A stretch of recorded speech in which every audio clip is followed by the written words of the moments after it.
And joined alongside our analyst Dave Reid, and boy, did that gold medal game live up to the hype between Canada and the U.S. And for the first two periods, it didn't look like things were going to go Canada's way. But then, Dave, came the third period and the TSN turning point. Trevor Connolly takes an ill-advised 5-minute penalty and a high head check on Ryder Ritchie, and Canada's power play went to work. We've seen it throughout the tournament. Head contact is pretty much an automatic 5 in a game. His team was complete momentum and outshot Canada 31-11 after 2 periods, and the power play goes to work. It's Gavin McKenna gets going.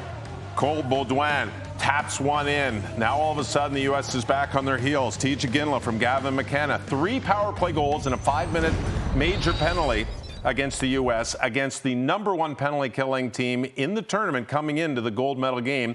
That completely changed the outlook for Canada in this game and completely move momentum to Canada. We always said that, yeah, that was the TSN turning point, but there are a lot of moments that we'll look back at this game and be like, maybe that's where things turned around a little bit. Let's go back to the second period there. Carter George, who had already been named player of the game twice for Canada at this tournament, standing on his head. And we know that James Higgins, the American, made history becoming the single tournament leading scorer, beating Nikita Kucherov's record, but he's going to have nightmares about Carter George and what he did to him in that second period. 22 points for Higgins coming into the gold medal game. And everybody's thinking, wow, what can he do?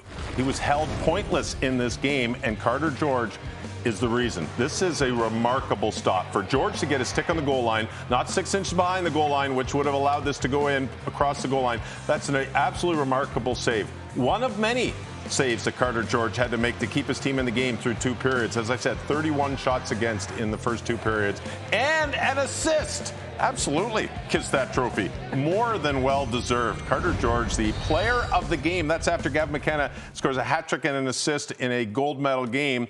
It's Carter George who was the MVP for Canada in the final game, in the gold medal game, and a very well-deserved tournament. You know, Canada comes into this tournament often shorthanded because of the CHL playoffs. Not everyone's available. Some players opting instead to focus on the NHL draft rather than participate, but that wasn't the case here. Canada came in with a very deep and talented team that was favored to win gold.